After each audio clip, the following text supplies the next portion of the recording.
llena mi existir, toca mi alma, toca, Señor, toca mi alma.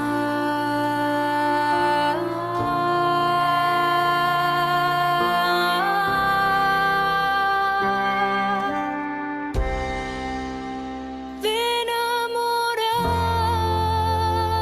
en mí, inúndame y cambia todo mi existir. Ven a morar en mí, inúndame y cambia todo mi existir. Espíritu de Dios,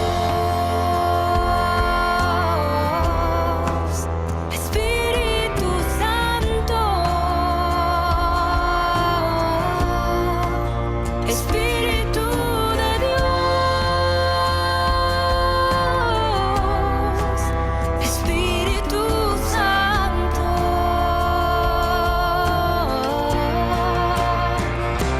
toca mi alma,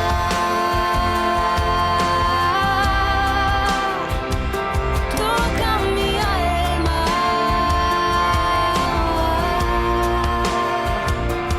toca mi alma,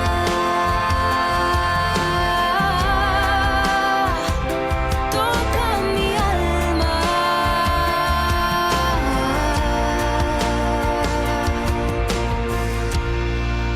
Espíritu de Dios.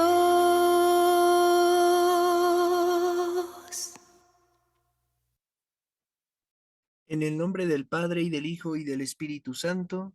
Amén. Muy buenos días, queridos hermanos. Los saludo en este jueves 20 de octubre de 2022. Que la gracia de nuestro Señor Jesucristo esté con cada uno de ustedes y que les conceda un día lleno de su bendición, pero sobre todo de su presencia. Hoy de manera especial, como siempre, como cada jueves, un jueves eucarístico más que el Señor nos da la oportunidad de poder ir y contemplarlo en los altares, allá en donde Él ahí se convierte en ofrenda y altar al mismo tiempo. Vayamos, visitémoslo, acompañémosle por un momento, que no se sienta solo, que no se sienta abandonado nuestro Señor. Sí, es cierto que Él no necesita de nosotros, pero sin embargo, Él nos invita para que nos saciemos de Él, porque solamente Él es el alimento eterno, aquel que no volverá a permitir que sintamos hambre. Vamos a disponernos para escuchar el Evangelio de este día. Lectura del Evangelio según San Lucas. Gloria a ti, Señor. En aquel tiempo, Jesús dijo a sus discípulos: He venido a traer fuego a la tierra, y cuánto desearía que ya estuviera ardiendo. Tengo que recibir un bautismo, y cómo me angustio mientras llega. ¿Piensan acaso que he venido a traer paz a la tierra?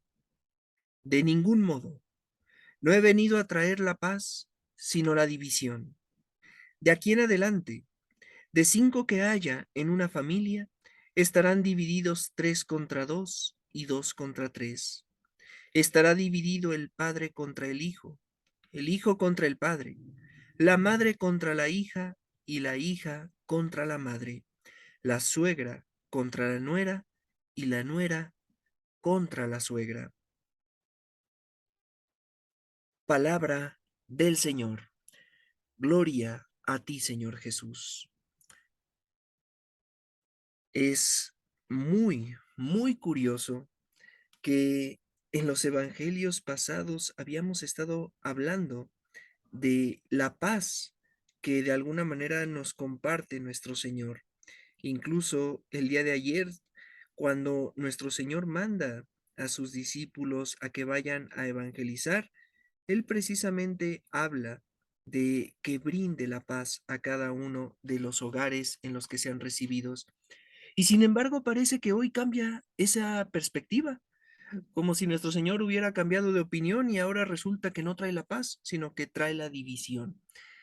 Hay que entender esto de una manera muy, muy concreta para no caer en ese tipo de ambigüedades.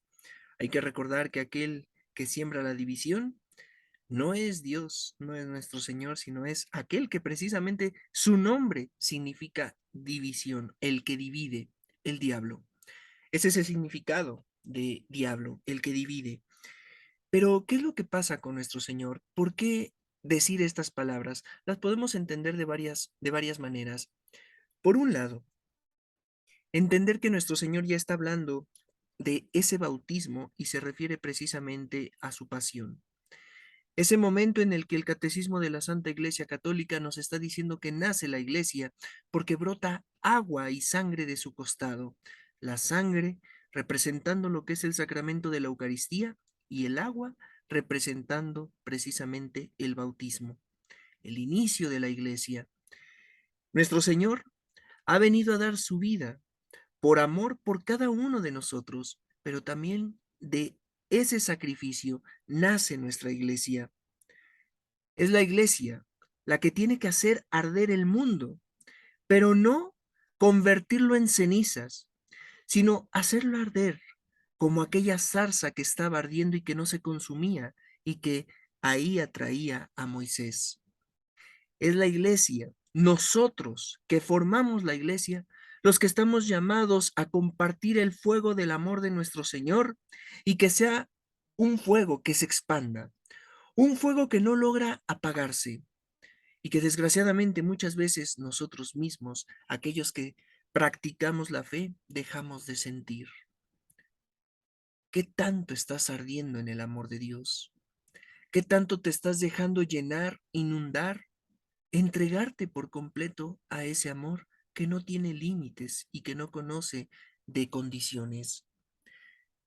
Es ahí cuando logras entregarte, cuando viene precisamente la división. ¿Por qué? Porque habemos muchos que no lo hacemos. En algún momento estoy con Dios y en otro momento no. Y entonces parece que la personalidad de cada uno de nosotros se parte, se rompe. Pero peor aún es cuando eh, ese avivamiento que estamos teniendo en el fuego de nuestro Señor nos termina causando muchas, muchas veces problemas. Me gustaría recordarte algo. Si Dios nos ha dado la libertad, ¿quiénes somos nosotros para quitársela a los demás?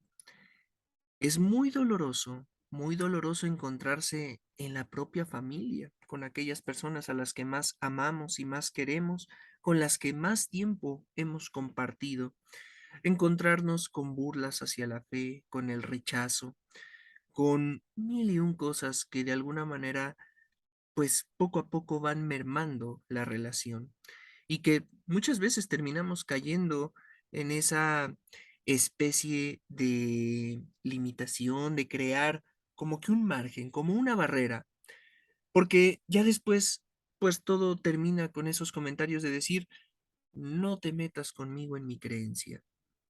Platicamos de todo lo que quieras, menos de religión, menos de fe, menos de tu Dios. Es muy triste y duele mucho, porque cuando uno poco a poco va teniendo mayor conciencia de Dios, pues entiende de alguna manera que Dios es lo más hermoso que puede haber, estar en Dios es lo mejor que podemos hacer. Y duele cuando esos seres queridos pues lo rechazan. Pero como te lo decía hace un momento, si Dios no ha negado la libertad, ¿quiénes somos nosotros para hacerlo? Por eso es importante que siempre que te toque evangelizar a alguien, sea de tu familia, sean amigos, sea quien sea, recuerda algo, no estamos nosotros llamados para imponer nada. No es una imposición la evangelización, es un llamado.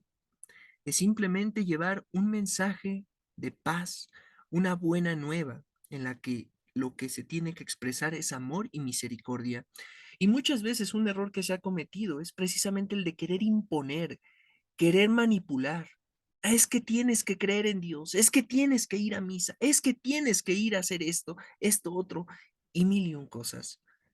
De esa manera no vamos a llegar a ningún lado, porque hemos confundido ya el ardor, el fuego que está en nosotros de nuestro Señor, no lo estamos canalizando, por ejemplo, en lo que puede ser el haz oración por ese ser querido, por ese familiar que se encuentra perdido. Y más bien lo queremos llevar a la cuestión del enojo, a la cuestión de la imposición, como te lo decía hace un momento. Tenemos que tener siempre claridad y discernimiento para saber cómo actuar en ese mensaje, en esa tarea, en esa misión evangélica de llevar la palabra de Dios. ¿Es el Señor el que ha traído la división o más bien hemos sido nosotros los que la hemos causado? Incluso en nuestra propia iglesia da tanta tristeza y tanta pena ver a tantos católicos que se atreven a juzgar al Papa Francisco, a los sacerdotes, a los obispos, en fin, etcétera. Y da tristeza, ¿por qué? Porque muchas veces ni siquiera tienen la formación necesaria, se dejan guiar por lo que les han dicho, por lo que supuestos ahí predicadores o incluso otros sacerdotes que pues también desde mi perspectiva han perdido cierta claridad. Cierto es que todos cometemos errores, todos nos podemos equivocar, pero hay una distinción también ahí, porque el que divide ataca y señala, mientras que el que une simplemente busca una corrección fraterna. Desde el modo en el que hacemos las cosas nos podemos dar cuenta sobre quién estamos siguiendo el ejemplo, a quién estoy imitando, al que divide, que como te lo dije al inicio, ¿es el diablo? O aquel que busca más bien que ardamos en su amor, en la unidad, que es Jesucristo nuestro Señor. Desde ahí nos podemos ir dando cuenta. Dice nuestro Señor también a sus discípulos en la última cena, por sus frutos los reconocerán. Es importante que nosotros siempre recordemos que la división es el demonio el que la siembra. Somos nosotros los que permitimos que eso suceda. Y en el Señor podemos encontrar a veces una cierta intransigencia, como te lo he dicho en otras ocasiones. ¿Estás conmigo o estás en mi contra? Pero porque el Señor todo lo que pretende es decirnos, busca lo bueno y estarás conmigo. Si eliges lo malo, el único que se está perdiendo, el único que se está dañando, eres tú. Pidámosle al Señor que nos permita distinguir cuál es nuestra verdadera cruz en lo personal y en lo familiar. Que entendamos que sí, estamos llamados a evangelizar y obviamente en nuestro hogar, pero como mismo Jesús lo decía, nadie es profeta en su propia tierra. No es fácil, no es fácil. Y con esto no te estoy queriendo decir que te deslindes completamente de eso, que no busques qué hacer por tu familia. Por supuesto que no. Es una misión, es una responsabilidad moral, como lo veíamos en el Evangelio de ayer. Estamos llamados a eso. Pero sí recordar que la libertad nadie la quita, ni Dios nos la ha querido quitar. Por eso tampoco busquemos imponer. Mejor sigamos pidiendo al Espíritu Santo que ilumine siempre nuestro entendimiento para saber cómo actuar, para saber de qué manera puedo ayudar a esa persona a la que amo tanto, a la que quiero tanto, que es de mi familia, que es un amigo, que es una amiga, sea quien sea, pero que el Espíritu Santo me guíe para ver de qué manera puedo yo realmente acercarla a Dios. En algún momento contaba el Papa Francisco de una anécdota que le pasó en un desayuno con jóvenes y decía que uno de los jóvenes en ese desayuno le había preguntado, Santo Padre, ¿qué puedo hacer para que mi amigo, mi mejor amigo, crea en Dios, porque es ateo?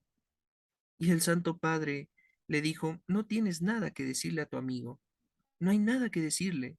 Lo que tienes que hacer es más bien actuar como Jesús, actuar como el mismo Dios lo hizo en este mundo, para que así tu amigo pueda ver lo que Dios hace a través de ti. Que se dé cuenta tu amigo que Dios ha cambiado tu vida. Esa será tu mejor manera de evangelizarlo.